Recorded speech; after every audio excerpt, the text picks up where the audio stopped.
Okay, you're ready to go. Okay, good morning, everybody. Welcome to the Metro Inner Development Assessment Panel meeting this morning. I declare the meeting open at 9:32 and acknowledge that we are hosting the meeting on traditional land of the Whadjuk people of the Noongar Nation. We acknowledge the Aboriginal people as the traditional custodians of Western Australia, pay respects to elders past and present, ongoing connection between people, land, waters and community.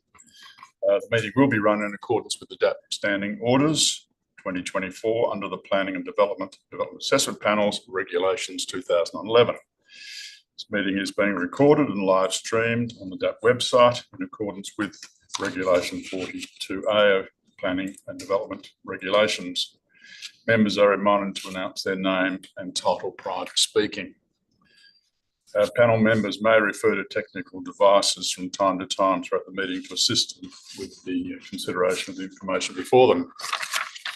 My name is Clayton Hine. I'm the presiding member for the panel meeting this morning and have with me Francesca Lafante as the deputy presiding member, Luigi D'Alessandro as the specialist member, and councillors Woodall and Lim, local government members from the city of Melville, and then later on Mayor Robert Rossi and Councillor Phil Marks from the city of Belmont. There are no apologies. There are no members listed as being on leave of absence, and minutes from previous meetings are available on the DAP website. Moving on to Part B of the City of Melville item. I get confirmation from members that I've duly considered all the documentation contained within Part B of the agenda and Part B related information by show of hands. Thank you. Yes, thank you. Disclosures of interest. Are there any disclosures of interest? Councillors, was this item discussed or did it go to a council meeting? No. Okay, thank you very much. Move on to this Form 1. This is a Form 2 application. We have a presenter, Mr. Adrian Dew. You have 3 minutes.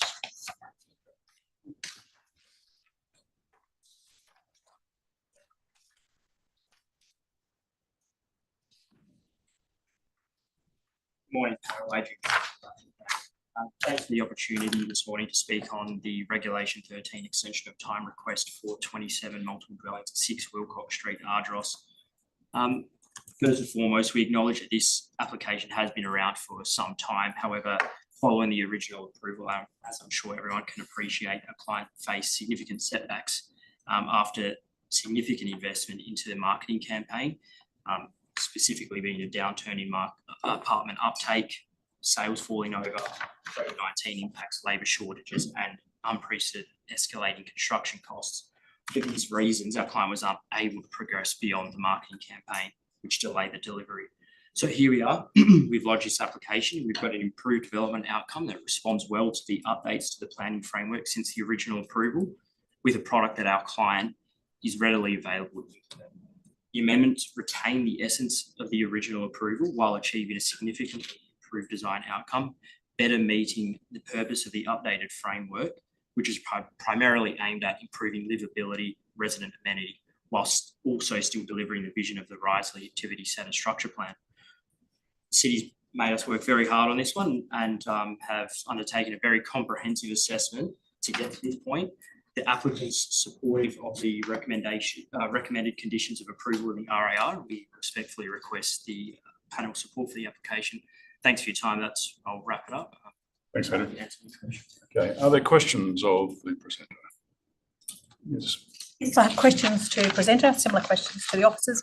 Can you speak about the upper floor level, the variations to unit 23 and 25, particularly the upper level balcony that's been introduced as part of these amendments that does not appear on the plans that we have before us as part of the original application determination? Yes, of course. And particularly in the context of one, it's the introduction of it. I note that that unit does have some open space provided to it, and 2, impacts. Yes, of course, yeah. So as part of when they were looking at the amendments to the approval, there was ultimately an opportunity there to add an additional balcony to that upper level. Previously, it didn't have it. When they assessed the impacts of the additional balcony, we determined that there would be no overlooking impacts and it would provide additional amenity to those dwellings without impacting the neighbours. They, based on the height and the setback of the those balconies, that they wouldn't overlook on the 2-storey buildings other than the roof area. So that was the reasoning for adding those balconies. Thank you. Any questions? Further questions? Councillors, no questions? Okay, thank you very much. Move to the officers. Gavin and or Kate, did you want to make any comment or just take questions? We're happy to take questions, thank you. Okay, thank you. Questions of the officers? Yes, I have the same question for the officers in the context of Unit 25 and 23. I am referring to the uppermost level, that is the balconies that do not appear on the original approved plan. I'm referring to both the floor plan and the elevation on that side, and if you can speak to those aspects in the context of the change and the impact. Thank you, through the chair. The development application offered opportunity to bring the development into closer compliance with Part C of the residential design codes. So as part of that, increasing the usability of the balcony, but also the screening opportunities. I believe it's a plant box that they've got through there as well, offered a great opportunity to increase the amenity. In terms of impact on the adjacent property is has I believe a development that has no major openings or outdoor living areas impacted by the proposed change. So we, based on the information provided by the applicant, we were able to support this change. Further question, can you clarify the treatment along that boundary of those 2 balconies in terms of the treatment? And I am referring now to the elevations. Can you confirm it, Ariel? Really, that's basically my clarifications. In terms of the elevation,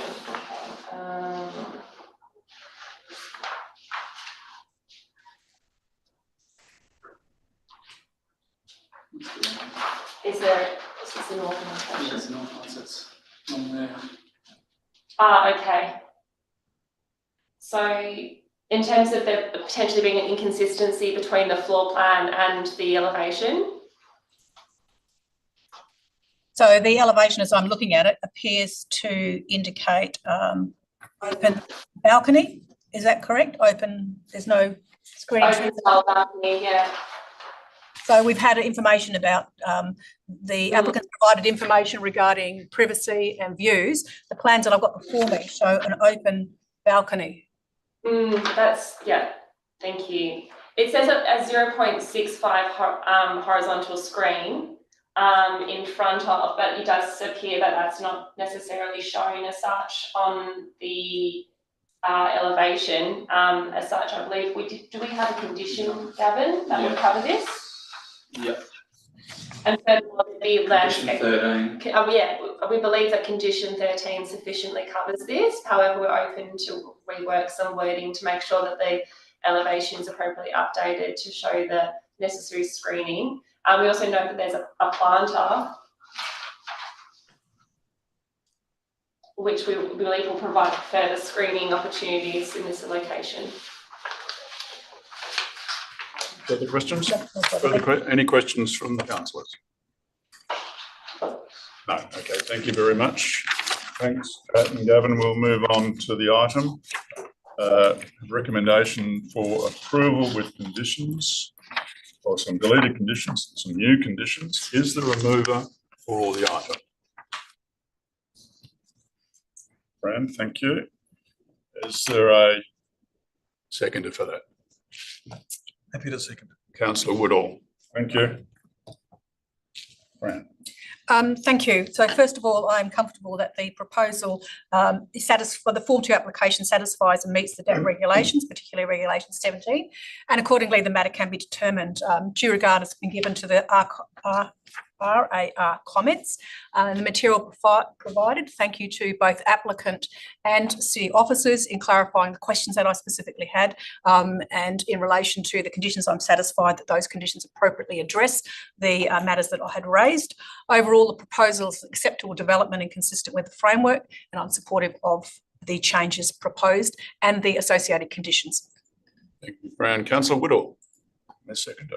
Thank you, presiding member. Yeah, look, I'm supportive of this. There have been a few changes, but they're not, I don't think, overly significant. I'd say they're improvements more than anything, and there's some resulting changes in conditions which are, I think, appropriate and should be supported. I did have initially some concerns about the so-called fourth story, but on looking into it further, it's really more of an outdoor area on the top, which is set back appropriately. So I don't think it will look like a fourth story to any neighbours or anyone on the street.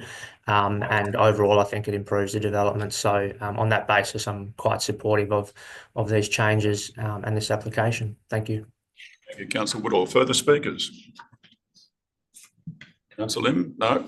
I'm also very supportive of this. I think it's probably a better outcome than the originally approved development. So from 2 points of view, I think it's a better design for the street, and it's also a better outcome in amenity terms for the future occupants of the development. So if there's no further speakers, back to Francesca to wind up the debate.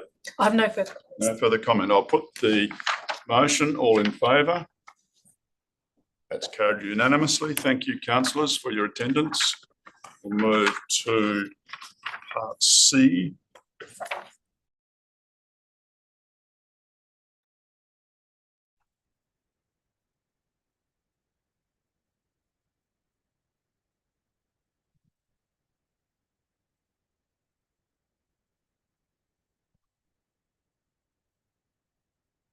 Oh.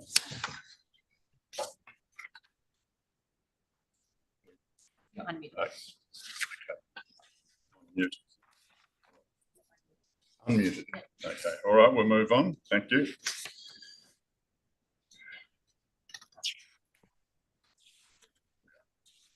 Okay. Welcome to. Sorry, presiding member. Is it okay if we drop off? Yes, please. Thanks. Thank you so much. Thanks, Appreciate that. Councillor. Okay. Bye. Bye-bye. On the right, bottom right.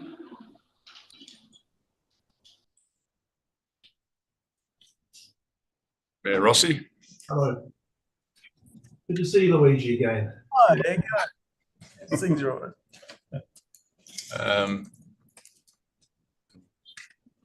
Keep going, yeah. We'll keep going. No, unfortunately, Councillor Marks is having some IT difficulties, so we will continue. Hopefully he will join us at some stage. So can I just get a declaration of due consideration from the members in relation to all the matters related to Part C, please, by show of hands? Yes, thank you very much. Are there any disclosures of interest? Mayor Rossi, did this go to a council meeting? No. Okay, thank you. All right, we'll move on. We have a number of presentations. So the first two we'll hear together from Element and DMG. So it's tribesman. Those two. Which one were the 10 minutes? Right, it's a 10-minute presentation all up from Josh Watson and Michael Jorgensen. Murray first. Yeah, that's wrong, isn't it? So it's Murray should be. He's presenting first. Okay, sorry, my apology, Murray. You are first.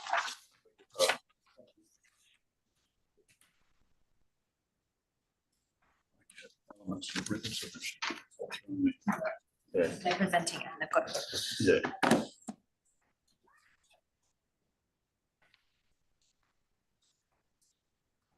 Way. Yes, thanks, Murray. My name is Murray Castleton. I'm the Principal Planning Development Advisory, now part of SLR. Thank you for the opportunity to address the panel this morning. I'm presenting on behalf of the Parent Group, the owners of the Belmont Forum Shopping Centre and one of the city's biggest ratepayers.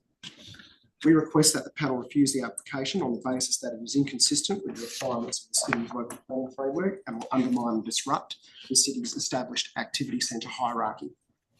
The application does not adequately respond to what will happen to the significant amount of retail floor space that will be made vacant in the centre as a consequence of the development. In our view, the vacated floor space ought to also be included in the calculations for the centre. This would result in a total retail floor space potential of approximately 6,700 square metres NLA in lieu of the 3,500 square metres contemplated in the 2020 Retail Needs Assessment prepared by Shrapnel Urban Planning in 2020 and reflected in the city's recently adopted activity centre planning strategy, which was adopted on the 27th of February this year. This is nearly double the amount of floor space anticipated in the strategy and would be delivered approximately 10 years before that floor space was contemplated. It's also noted that even on a standalone basis, the proposed development exceeds the 2036 floor space potential identified in the strategy. The original development application as lodged was not supported by a net benefit test as per the requirements of the West Australian Planning Commission State Planning Policy to activity centres. A net benefit test was only requested by the city after we raised concerns in respect of the application. The net benefit test that was subsequently provided was prepared after the fact, was clearly tailored to support the application as lodged, and has not been the subject of a peer review. Even after 30 years as a planner with significant retail experience, I don't consider myself adequately qualified to review these types of retail assessments. With all due respect to the city's officers, I don't believe that they have the in-house skills to do this either. In the limited time available since the release of the agenda, we have sought a high-level review from Location IQ, a highly regarded national retail analytics and forecasting firm.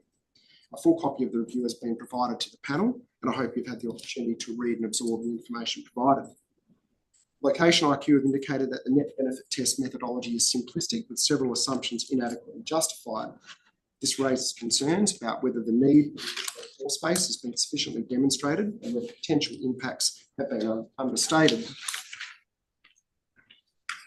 The test does not fully demonstrate the need, demand or benefits for the proposed development.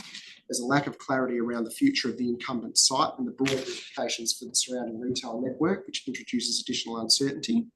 And to ensure informed decision-making, further analysis through a detailed peer review process and greater transparency in the methodology and assumptions are considered beneficial. As a significant retail asset holder with integrity who plays by the rules, Parent Group are becoming increasingly frustrated by opportunistic and inadequately justified retail developments that depart from well-established planning frameworks. In this case, the evident departures from the established planning framework are actually sufficient to refuse the application. Even if you're not prepared to refuse the application, at the very least, the supporting net benefit test should be subject to a comprehensive, independent third-party peer review before approval is contemplated. Thank you for your time, and I'd be happy to respond to any questions. Thanks, Murray. Questions of Murray? I don't have any at the moment. No. Thank you very much. Move on then to Michael Robinson and Josh Watson with a total of 10 minutes.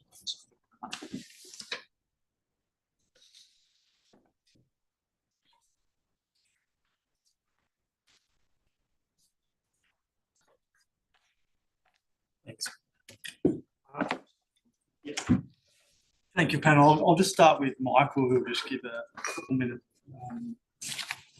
presentation on the plans, and then I'll. Thanks very much, panel. Michael Wilson, DMG Architecture. Look, I just want to briefly provide an introduction and thank the city officers, particularly for their proactive engagement process through multiple pre-lodgement meetings and DRP presentations that have actively informed the design outcome that we have today. The proposal revitalises a tiring retail precinct in line with a broader development strategy for Belvedere Street.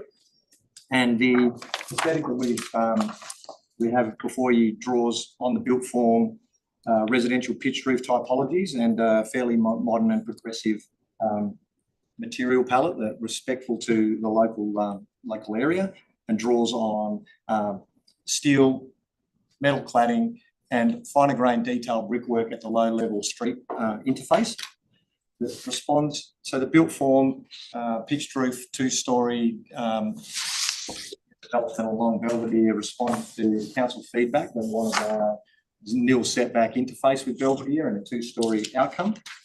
And we believe that this will provide a much needed upgrade to the area. We're very pleased to present this exciting project to the City of Belmont that worked with us on, and I'd like to hand over to Josh to discuss the more pressing planning issues. Thank you, Michael, and good morning, panel members, to these officers. Watson from Planning Solutions, and we're the applicants for the application today. Before getting too much into my deputation, I will just first address some of the element in their objection this morning. I'll go through some more positive elements with the proposed development. Just to put this bluntly, this is clearly a commercial competition objection in our view on behalf of Belmont Forum Shopping Centre, and it's masked by that SPP 4.2 activity centre. And I think the two main concerns that are identified by element in relation to the potential of the existing IGA remaining as another supermarket, maybe Aldi or something like that, and also is becoming vacant. So although this site is not subject to this DR, I do want to provide clarity, which is really important in these circumstances when we're talking about the whole street. I don't want to get into the specifics of the net benefit test, but I do also have our retail consultant here who is available to answer any specific questions following on. Firstly, so the landowner of the subject site and the existing IGA is Belmont Property Investment No. 2 Pty Limited, which is actually an entity under the control of Grant Group. And Grant Group are an organisation that own and operate IGA supermarkets, as well as liquor stores and specialty shops.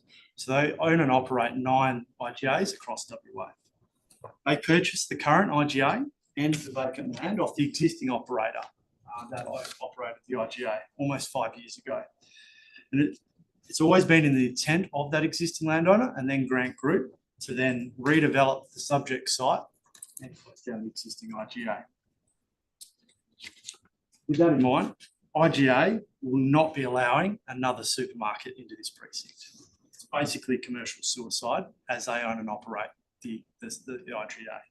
So it's their intent to redevelop or utilise the existing IGA for other specialty type shops or whatnot. That can be in the form of any type of shop, but that'll be subject to either building permits or further development applications. And also the planning framework envisages mixed use development there, which is overall the goal for our client. So this further context which I've provided is this development will help support the ongoing Belvedere commercial precinct as a main street precinct. And the role that this development will help support the ongoing Belvedere precinct. What we have today in front of us is a combination of good design and long-standing vision for this precinct. This goes back to the original landowner and as well as the current landowner. What that informed also with this subject site is that the Belvedere Main Street Precinct Design Guidelines that were created and endorsed in 2016 actually identified this site to be the relocated supermarket site. And we're actually fulfilling that vision that was created in that plan. Over the last 12 months, we've worked with our consultant team, the city, as well, to develop a proposal that, as Michael said, takes into consideration that local character, whilst also the considerations of the planning framework. We feel that we've been also respectful in our design to consider the sensitive residential land uses surrounding the development. The city's design review panel has been very supportive of this development, and also the city's planning officers, which is clear in the RAR in front of us today. This development will be the catalyst for Belvedere Street commercial precinct to evolve as what we're doing. This development also provides a suitable mix of commercial uses, built form that interacts with the street.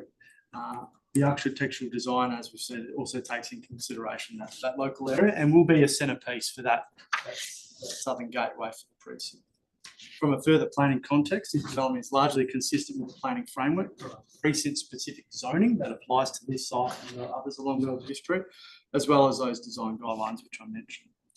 We've also had detailed acoustic, retail, landscaping, traffic and car parking analysis, which is truly informed this development application and confirmed that it can operate satisfactorily with an IGA actual operator all the way down to how the site is laid out has been factored into this design. What I've also put forward to the panel today in my presentation summary was just a small couple of conditions which we do request some minor modifications to, but I won't go through them in detail, but I also understand the city through discussions are also to those which they can answer us some questions on too. But all in all, I think this development is appropriate for the site, has been well considered and will be a much needed economic and development boost for this location. I've got our consultant team here, which is made up of Greg Davies from Tactics 4, Reece Grant from the Grant Group, as well as Michael and myself. We're all available to answer any questions you have about the case. Thanks, Josh. Look, before we go to questions, I'll just welcome Councillor Marks panel now. And Councillor Marks, can I get a declaration of due consideration from you? Are you familiar with all the material? Where are you? It's gone. Yeah, he's dropped off again.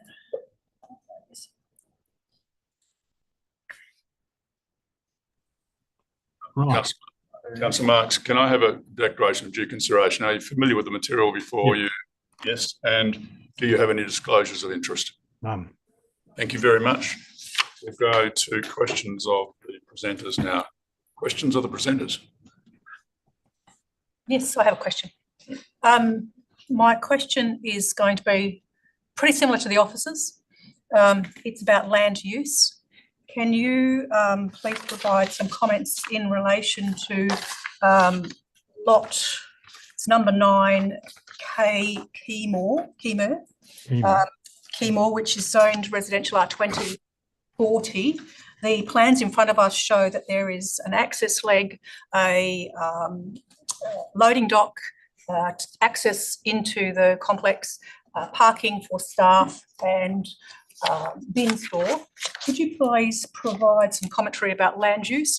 I note that the land use is referred to in this report, talk about a number of land uses. I note that according to the scheme, all those land uses are not permitted in a residential zone, and I'd like to know how this use can be even considered in the context of the use classification provided in the RAR for this site. Thank you for that question. And it's an important question. I think when we lodged our development application, we lodged the development on that portion of the site as a use of car park, which is a use capable of approval in the residential zone. It is a use within the zoning table in the City of Belmont's planning scheme.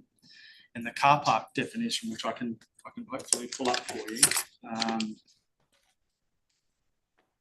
1 second.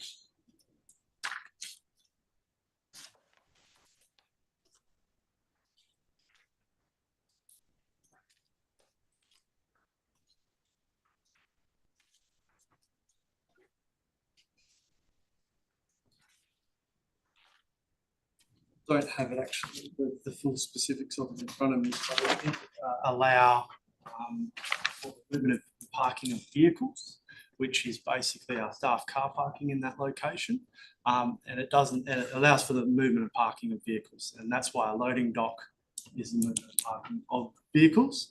And we liaised with the local authority quite early on in the process about this and this land use, and it was considered that it was appropriate and that the car parking land use could be considered for that portion of the site, and that the remainder of the built form would be within the other zoned portion of the overall subject site.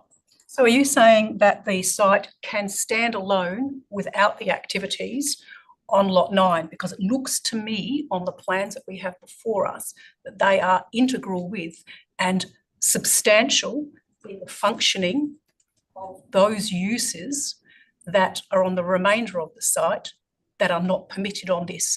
I'm going to have a similar question to officers. I have some question about the interpretation, and I have some significant concerns of the classification of car park when it is clearly access to commercial site and is allocated as staff parking for that site, and it has some physical structures that are required and associated with the range of uses that are, according to the scheme, not permitted for a residential zone. So you can clarify again, but I'm going to ask the officers the same question. So we've looked at this site collectively, but acknowledging the residential zoned portion of the property. We are of the view that the car parking definition provides the necessary ability to consider not just parking of light vehicles, but it also incorporates the parking of vehicles collectively, which is the actions being undertaken by having a loading dock and staff car parking on that site. We also consider that this landscaping storage area are ancillary to that, but it is an aspect we consider that the car parking use. So how are those uses ancillary to car parking? What you would normally find in some car parking areas is... But in its own, car park on its own right wouldn't have a bin store and a loading bay as in a car park. Those are specifically associated with a commercial operation, not with a car park activity. So I'm trying to drill down on land use. Sorry. Just questions. Sorry. I understand, and we're of the view that the definition has enough flexibility in there to factor in those elements. So we consider that from a land use perspective, this development is capable of being approved as a car park, and the remainder of the land uses that are considered for the remainder of the site. Further questions? Josh, in the benefit test, there's one of the benefits listed there is the potential additional 40 FTEs. Are they the same FTEs coming across from the existing site, or these are new FTEs? Can I answer that? Yes, but by all means. You're up. Voice will carry. Thank you, members. Greg Davis from Tactics 4 completed the net benefit test for the site. Yes, the FTEs are in addition because it was taken as the net increase in potential retail floor space associated. So it was a reflection of the difference between existing full-time employment and the additional floor space, net increase in floor space associated with the redevelopment. So that's assuming that the existing floor space remains operational as it is. Absolutely. Well, I think one of the misinterpretations from the assessment or the review of the MBT was that we didn't take into consideration some of the or what would happen to the vacating site, vacating IGA site, and we acknowledge that a component of that percentage of that would be retail, hospitality, and non-retail users, depending on how that would unfold. A further question in relation to the NBT. The impact on the Epsom Centre is quite large, and it's suggested that that may take 3 years to come from a high risk to a moderate risk. What happens to a centre like that then if they're under that sort of pressure? It's an anomaly. The Epsom Centre, the primary impacts on Epsom it would be felt by the liquor store. So that's the primary use in that location that would be impacted. There's obviously no supermarket at Epsom. There's some smaller deli uses. So from that perspective, what we're saying is that the population growth in the trade area has the potential to offset any potential impacts, initial impacts going forward. And that's been acknowledged by the review of the MBTs. Okay. Further questions? I've just got the definition for car parking. I just thought, is that worth, I think it's appropriate to. By all means. So car parking under LPS 15 means premises used primarily for parking vehicles, whether open to the public or not. It does not include any part of the public road used for parking or for a taxi rank or any premises which cars are displayed for sale. So the notion of it being open to parking of vehicles, it doesn't state what type of vehicles, it says vehicles being open to public. So by us having a loading dock there, that can be a private parking of the vehicle, and that we have staff parking there and the allocation of that. So that was our understanding, and we'd liaised with the city quite early on in the piece to convey that position. Further questions? I just had one about the maths of the floor areas. It's been suggested that there's actually an increase of 3,000 odd square metres in accordance with the existing policy to 6,000 as opposed to 3,700. So I sort of got a bit confused with the maths in the increase in floor area that's not allowed. So I don't know if you want to jump in on the specifics of the floor plan, but the facility incorporates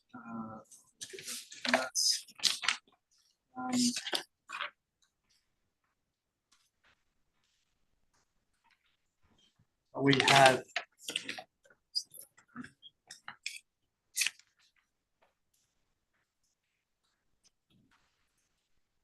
this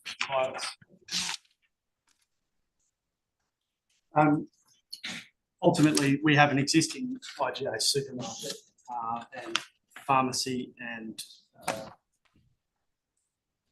liquor store and a newsagent, which are relocating across. In our analysis of that, we've incorporated those uses across to us, but they will then become vacant once they move across. So there is a certain amount of floor space there until there is a new use or but our development in total incorporates a combination of 2,700 for the IGA and the liquor store. And then we have 960 square metres of medical and office above, and then a number of other smaller tenancies with a smaller footprint from there. So there's a number of numbers, and that's probably why it's made it a little bit confusing. But in total, I think it was 3,000. If I could add that to answering that question as well, I think the fundamental element to this is that there's a 700 square metre net increase in supermarket floor space. That's all we're talking about. And supermarkets are the key driver to consumer behaviour in a centre of this nature. So to suggest that the impact of a 700 square metre net increase of supermarket floor space would have some form of detrimental impact on over 9,000 to 10,000 square metres of supermarket floor space at Belmont Forum is ludicrous, right? And we're talking about a centres. I've been dealing with a lot of traditional strip centres over my career, and this is the romantic notion of planning coming to fruition. We've got a tired traditional centre that has had invasion of supermarket operators into its catchment from supermarkets in the airport, supermarkets at larger centres. And these centres have lost their relevance and their customer base, and ultimately lose their supermarket and become and wither on the vine. Here we have a situation where one of those centres is prepared to put economic investment back into the centre to provide it with simply an opportunity to maintain its market position in light of all that competition, which is an increasingly competitive environment. And this allows that centre to remain valid and valuable to its community. So I have never been so passionate about the opportunity to see a centre find it will maintain its role and position in a location. It doesn't come from a position of wanting to support an application. I think it goes back to the fundamentals of planning. So that's answering a question and probably a bit of a soapbox as well. I apologise. Passion there. Yes. Josh, our role here is to apply the planning framework, and part of that is SPP 4.2 and those sort of things. And in a nutshell, this is doubling the net lettable area. How would you suggest then that is a reasonable thing to consider from a planning framework point of view, like exercising discretion, doubling it? I think it's a reasonable consideration. Definitely. Retail centres over time also go through a change and upgrades and allow for future development. I think this precinct and this Belvedere Street has been through design guidelines and also the special zoning applied to it to allow for redevelopment. And as part of that, this vacant piece of land has always been tested for this supermarket redevelopment. It's very rare to have the ability for the same owner to enable a redevelopment on a completely different parcel of land in the same precinct and be able to do that without interrupting their existing shop. So I think, yes, it is a consideration of additional floor space, but I think it's always been in like guidelines and what's envisaged to happen. In my honesty, I think the retail analysis probably didn't factor those specifics of the number of the actual development happening. And it's probably factored in the existing site to be used as a mixed-use development. And that's long-term, and that's what our clients are visiting are doing. They want to maximise the site and have a 5-storey mixed-use development, which is what the planning frame allows for. But in this interim time, the development in front of us today allows for us to actually do a really good wholesale redevelopment and activate the precinct without having to close down an IGA for 2 years to allow for construction. Okay, thank you. Further questions? I have a question. In relation to the, I'm talking about floor space and a variety of matters, including the net benefit test, you talked about only a 700 square metre difference in relation to supermarket as being justification for the proposal. There was also a comment that it complies with the broader planning strategy and that the landowner is not proposing to use that site as any supermarket. I have a couple of questions. One, what is the planning mechanism? Because I understand these are separate sites, and obviously land ownership is not a planning consideration. So what is the planning mechanism you say we should be relying on to make a judgment decision about that increase?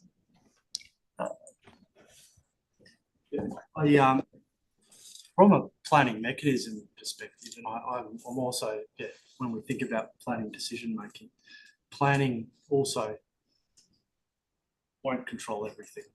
I think what we're trying to convey here is that we've got an owner and operator of an IGA who is their business is to operate this IGA.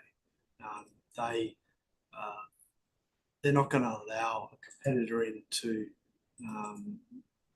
to impact their business, because they have millions of dollars of turnover here a year because of the IGA. They're not going to allow someone in there to take that business away from them. So what I'm saying is that the commercial realities and commercial practices that occur on a day-to-day basis are going to dictate that this site is not going to be a supermarket, and Grant Group have no intention of allowing a competitor in there, like the likes of Aldi, to impact their business. And that's the crux of it. From a planning mechanism perspective, it's an approved shop, and the other tenancies are approved liquor store and shop. So they can be reused for purpose, and that might be different types of shop or different stuff. So I think the planning mechanisms are approved in place that allows them to activate a shop. But from a large scale supermarket operator, yeah, all we can provide is that it's the commercial aspects of it are going to dictate who leases that space. Further question? Just as an adjunct to that answer, I think the planning framework allows you confidence to say that this is a neighbourhood centre with a single supermarket operator. That's the current classification, and it'll be the classification under the proposal. If you went in the future to a two supermarket based centre, then you're elevating the classification of the centre overall. Most centres with two supermarkets would start to take on a district centre function and that sort of thing. So I think the confidence is in saying that under 4.2 and under the local government framework is that this is a neighbourhood centre now, and that after the proposal it will continue to be a neighbourhood centre.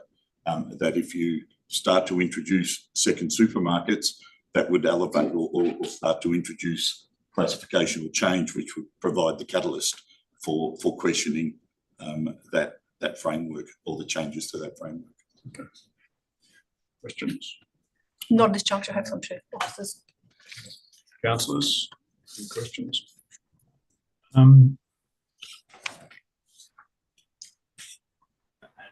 It is, if I could, Mr. Chairman, the thing that it's a question. Yes, yeah, I have a question for the gentleman here. The parking itself, the big difference is between the old car park and the new car park is the fact that we now have another medical centre and a restaurant added to what was there before, which is somewhere over 120 odd car parking bays that are meant to be required but are not required according to this. Now, even if the owner who is operating the IGA does not use the present situation, in other words, he abandons the shop he's got there, and he's saying to us that we've got 90 odd car parking bays there, that will be somewhere near right for the new premises. But that's not quite the case with the new premises, where there's 100 and something odd extra car parking bays needed for the medical centre and the restaurant. How do you suggest that this, because there is already a medical centre in Belvedere Street and a restaurant or two there, how does this fit in with the reciprocity that they're suggesting will overcome the situation? Thank you, Councillor. Yeah, with our traffic engineer, our client, and we've done a very detailed assessment of the car parking. And the good thing is, by having an existing facility of a IGA, some detailed data could be undertaken to see behaviour of people going in and out of that supermarket and detailed surveys of those car parking. And that's also been backed up by the city's surveys a couple of years ago of this car parking. And what was confirmed that during standard operation, the existing car parking was really was never at peak usage, and it would generally ebb and flow between 30 and 60% usage. So we've also factored that into our design, and we've put parking management in place. With those differences in uses, we have different peaks of those uses. So like a cafe restaurant might be used, or cafe early in the morning, and then the shopping centre further later in the day. So there's a bit of good reciprocity between those uses on the site. And this is quite detailed in our parking management. What we've also been able to and want to implement is restrictions of car parking on our site, so that we keep that usage of vehicles in short term, so that we have the availability of car parking. And we put all that together, and what it did confirm is that the amount of car parking we are providing is going to be satisfactory to support this development. And also there's street parking available to the development, and through the city's officers in their assessment and understanding of our parking management, which we want to put in place, that there is not an over-utilisation of those street bays as well. So we're of the view that we've hit the mark right in terms of the amount of car parking being provided, management in place to ensure that that car parking is controlled, and also the availability of street parking, so that we overall have a really good outcome for this street and precinct without having tens of bays just left vacant and extra hard stand that is unnecessary in our view. Just as a follow-up to that, what's the mechanism then to manage the time limit on parking? I mean, you can have someone wandering around putting a sticker on a car, or there can be those things put in place. So there's often shopping centres can arrange to have, say, Wilson control parking if it becomes problematic. But those are the sorts of mechanism we'll be working through as part of that detailed design. Ultimately, we have a parking management plan that's going to require, and one of the suggested conditions is to request some minor modifications to that. Enforcement's probably one aspect that we can put some further clarity to ensure that the city's satisfactory with that. But what you find is often having the signposting and the detail, people often self-managing in their way. But what we've also got in there as well is, after a 3-month process, we can look to work through that once it becomes. So if it's Wilson, it becomes paid parking?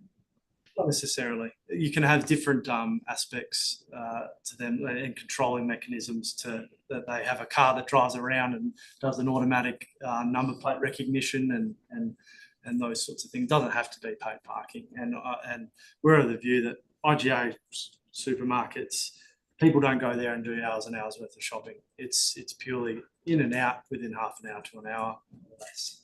So the way that the existing IGA has worked, our client doesn't have a problem with how that has worked for the last 5 years, so they don't envisage it to be a problem here either. So, but we have the specific planning mechanisms that we think we can control it going forward as well. Okay, thank you. Any further questions of the presenters? No. Thanks, gentlemen. Move to the opposite, Alex and Nick. So,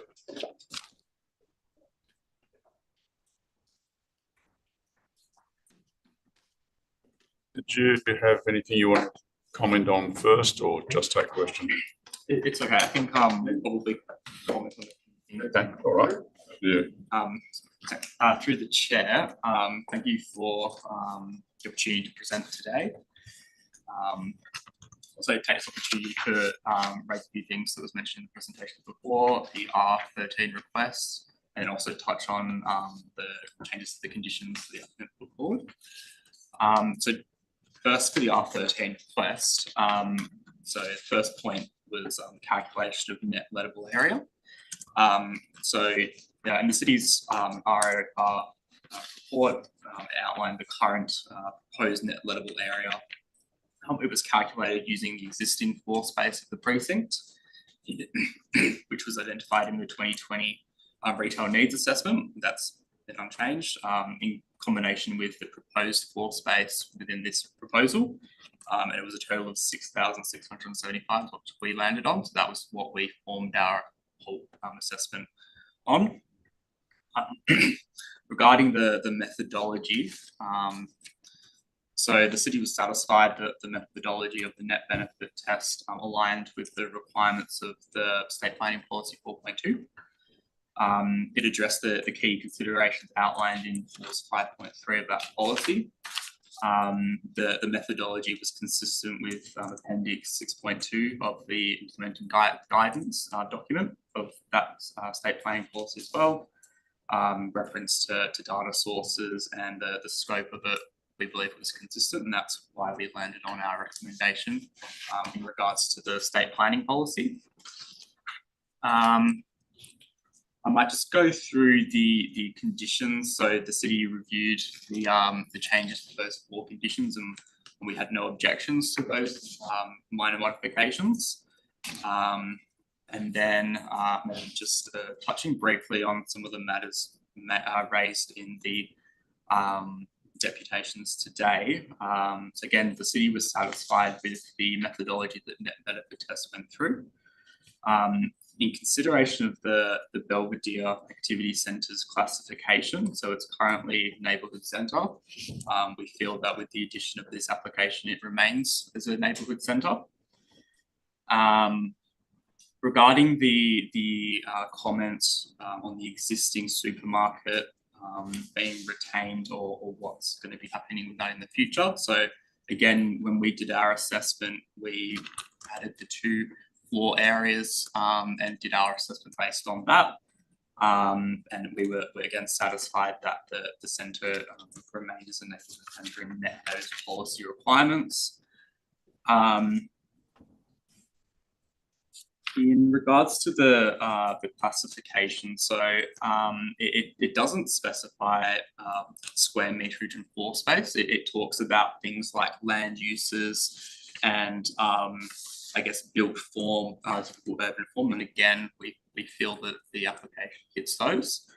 And again, yeah, it doesn't specifically mention floor space in the metrics there.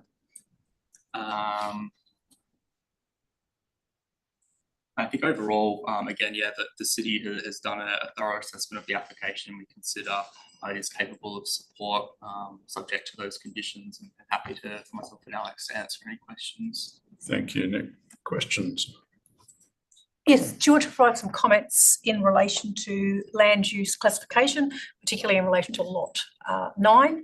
And I have got your scheme up, I've got the definitions and your use classification, and I'd like to hear some comments in the context of this proposal as that site provides both staff parking and is critical for the servicing of a commercial activity, which according to your scheme that I've looked at anyway, says it's a not permitted use. Thank you. So echoing some of the points raised by Mr. Watson, we consider that the land use activities on that site are correctly classified with the car park land use, and that is noting there are some small sections of development on that site, but we consider that the predominant use on that site is classified as car park.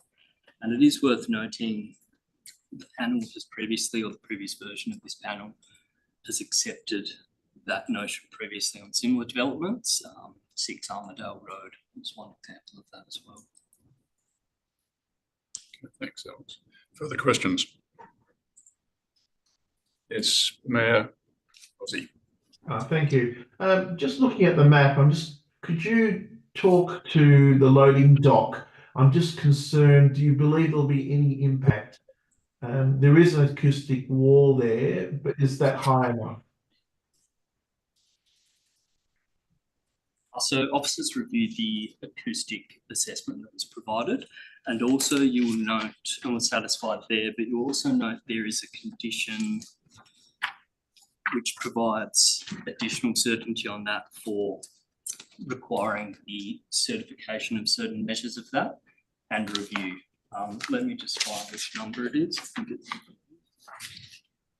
Condition number 26, we feel building on the acoustic report that it provides some of those additional controls that also line up with the noise regulations on restricting operating times and loading times there, and then some certification as well that lines up with the noise regulations. And the follow-up question, do you believe that will also flow on to the staff parking, which has been raised this morning already? Yes, we're satisfied on that aspect. Thank you. Okay. Further questions? Yes. Sorry, Councillor Marks. Very much. It's only a councillor nowadays. Yes. Just to go back to the parking that we heard the owners and talk about, it's quite obvious that if you consider both sites, but the old site and the new site, there's plainly enough parking. I guess it gets now down to the fact that once you put in the restaurant, which will probably act more after hours than in hours, at more maybe at a lunchtime situation, you still have this medical centre, which I presume will act, the entire day, as medical centres tend to. If someone comes along and wants a business placed in a shop on the old site, and then says I've got 90 parking bays, how do we treat this? Is this going to be considered okay, or how do we assess his application when you've got?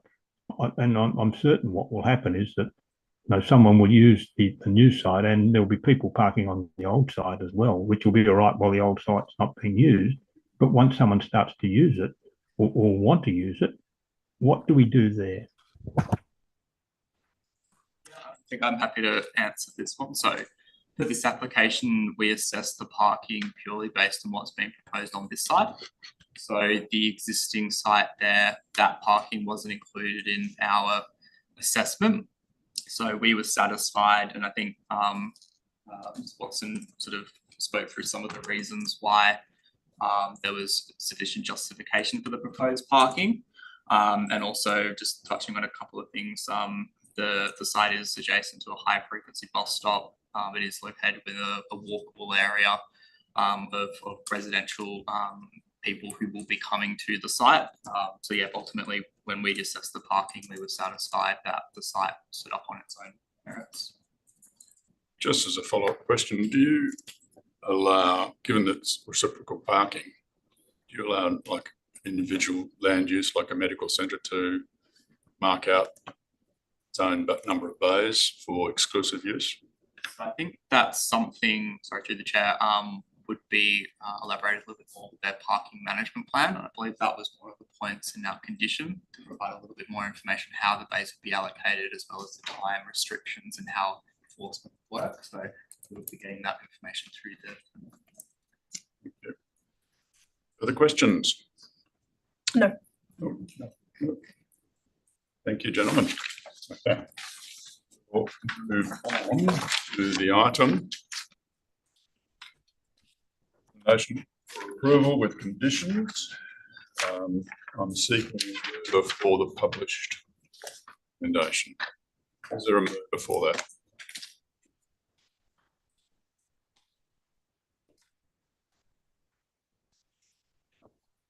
Mayor Rossi, thank you. Is there a seconder for it? Yes, Councillor Marks, thank you. Mayor Rossi. Thank you. For me, this development will kickstart the long-awaited renewal of Belvedere Street and surrounding area. The users of the centre will be primarily locals who will still need and will access Belmont Forum. I see this development as complementing the existing shopping centre infrastructure in the city. This area needs a renewal, and this is much needed and wanted. Thank you. Thank you. Councillor Marks. Thank you, Mr. Chairman. Look, I agree with what the Mayor has just said. We've been waiting for a good 10, 15 years for this development to take place. The land has been sitting there for that long. The previous owner had intentions of doing exactly this. the new owner who bought the land off him is continuing on with this idea. Only thing that worries me is the amount of parking they're putting in. To me, it doesn't quite seem right, but the officers have said they're going to keep an eye on it. So the need for the public, I think, overrides my scepticism about parking, and consequently, I'll be voting for this. Thank you. Thank you. Further speakers? I will speak to it. I think there's a lot of positives about the development. There's no doubt about that. The design configuration, there are some positives significantly in relation to the development. I do, however, have some reservation, and my reservations are, as I've already expressed, I'm not completely satisfied with the information that's been provided and the justification that's been provided in relation to lot 9, number 166 Keymore Street. I don't believe the information that has been provided, and I note the officer said it's been previously considered that way, but my read of your scheme is that an X-use is an X-use, and I have some reservations about the extrapolation of access to the loading area as a fundamental subset of a car park definition as set out in your scheme. So from my perspective, as I've already said, the proposal has a significant number of benefits, but I have some significant reservations about that. I do accept that the information that's been partially provided by the applicant and by the city officers. However, I would want some further information, and whilst I don't think it warrants a refusal at this juncture, I would be seeking, depending on the outcome of this, essentially potentially a deferral of the proposal for further information, particularly in relation to the land use classification, and that is in relation to your scheme and the information that you draw on to provide the separation of that land use from the not permitted uses for which the plans that are submitted, as I read them, are integrated and directly related. That is the only discretionary aspect, and I have some significant concerns. It is direct access for the loading as well as the traffic access that's critical to the operation of this site. So that's my concern. It doesn't mean it's insurmountable. It means that the information I've got here, I'm not comfortable satisfactorily addresses that land use. I'm comfortable to move a deferral at this juncture, but I'd be happy to listen to other comments. If we're able to suspend standing orders for this discussion, I move a suspension of standing orders, as I'd like to hear. So I will move at this juncture a procedural motion for suspension of standing orders to enable us to speak a second time, if there's a seconder. All right, is there a seconder for suspension of standing orders? I'll second that. Right, further speakers on? You just need a vote. Oh, sorry. Sorry, those in favour? Carried, thank you. Okay, I will speak. This is a very good development, and interestingly, we've not discussed the merits of the design or anything like that. I think that goes without saying. I did have some concerns about the net benefit test and whether or not there were some deficiencies in that, but I'm comforted by the officers' response and the way they've looked at it. I agree with Francesca about some issues around the land use, although I am aware this has occurred before, so I'd be prepared to let that run as proposed. I think the benefit of this development, I don't think you could necessarily say this is entirely an X-use. I think it's a car park, and there are a couple of things that poke into it that may or may not be uses that we can't consider. So from my point of view, I suppose I've done 180 degrees and I'd be fairly supportive. Well, I am supportive of the proposal as it is. Further speakers, Luke. I'm also supportive of the proposal. It's a good development. In my view, it's consistent with the objectives of the activity centre planning strategy. The land is zoned. I take the issue that maybe one of the lots needs to be clarified. I'm not an expert in that. I'm happy though with the officer's recommendation and take on that use, because it has been done before, and I presume once the amalgamation of the lot occurs, that will actually need to be dealt with then, I presume. So on that basis, I'll be supporting the recommendation with some minor amendments when we get to those as well. Right. Are there any further speakers while we're outside standing orders? No further. We'll resume. Over a second to resume standing orders. I'm happy to move that, and seconded Fran. Okay. Yes, thank you. Done. All right. Further speakers with can speak, because you didn't speak outside within standing orders. On the issue of zoning. On the substantive motion before us, on the issue of zoning. Okay, well, I'm actually supportive of the recommendation for approval as proposed by the officers. As again, I say, to me, it's consistent with the objectives of activity centre planning strategy. The land is zoned appropriately and was always planned for a retail development.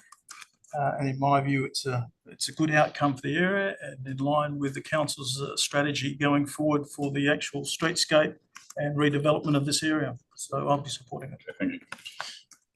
Fran, did you want to proceed with your foreshadowed motion of deferral? No, I'm happy to deal with the item and then depending on the outcome. Okay, thank you. Any further speakers? Back to Mayor Rossi as the mover. Nothing else to add. It's going to be a good outcome for the area, as we said. Thank you. What we need to do are those amendments, which I should have done before. Did you move with those amendments, Mayor Rossi? I moved. Okay. We've got. Let's just deal with those quickly. To amend condition 5, where it's prior to occupancy rather than lodging an application. So it's prior to occupancy of the development. The lots shall be amalgamated. Condition 6 was to add in some words or monetary contribution in accordance with the city's policy.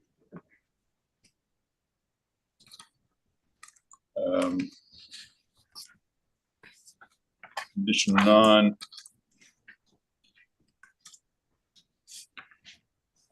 What's the extent of landscaping in the verge? What was the wording there? Waiting for the applicant. Oh, wording from the applicant. Okay, thank you. Okay, so it's the additional wording after verge that is not included within the Belvedere Street revitalisation plan, and condition 28, or as amended, included after the brackets.